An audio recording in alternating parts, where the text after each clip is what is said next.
बिस्मिल्लाहिर्रहमानिर्रहीम। अस्सलामु अलैकुम। मोहम्मद सल्लल्लाहु अलैहि वसल्लम का मतलब क्या है? मोहम्मद सल्लल्लाहु अलैहि वसल्लम अल्लाह के रसूल हैं। इसका मतलब ये है कि वो अल्लाह ताला की तरफ से भेजे हुए हैं।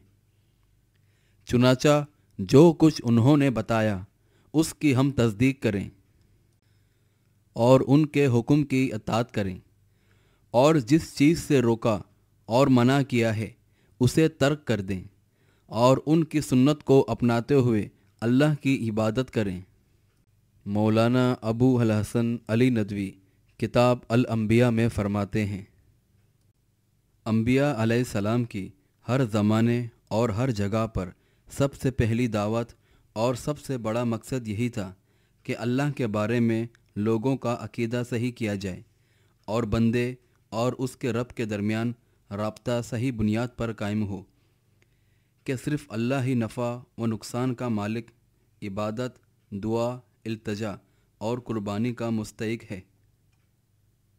और उनका हमला उनके ज़माने में पाई जाने वाली बुत परस्ती पर मरकूज़ था, जो बुत परस्ती ज़िंदा व मुर्दा बुज़ुर्ग हस्तियों की इबादत की शक्ल में पाई जाती थी।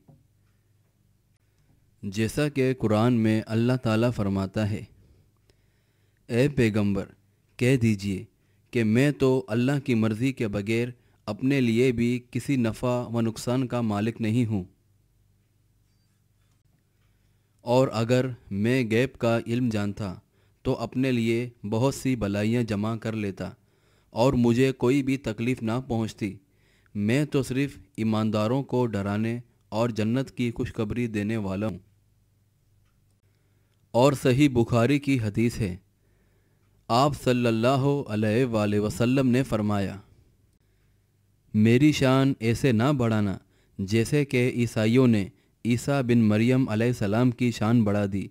मैं तो सिर्फ़ अल्लाह का बंदा हूँ, इसलिए तुम भी मुझे अल्लाह का बंदा और अल्लाह का रसूल ही कहो।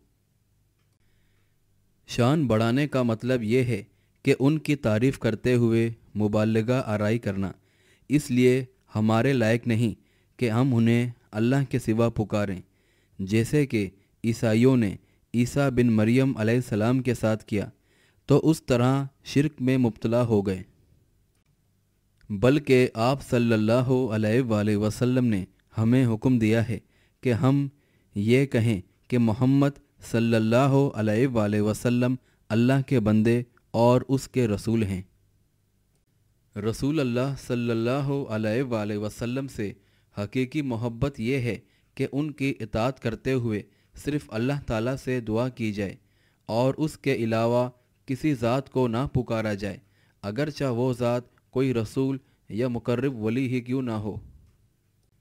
और रसूल अल्लाह सल्लल्लाहु अलैहि वसल्लम ने फरमाया, जब मांगो तो सिर्फ़ अल्लाह से मांगो, और जब मदद लो तो सिर्फ़ अल्लाह से मदद लो।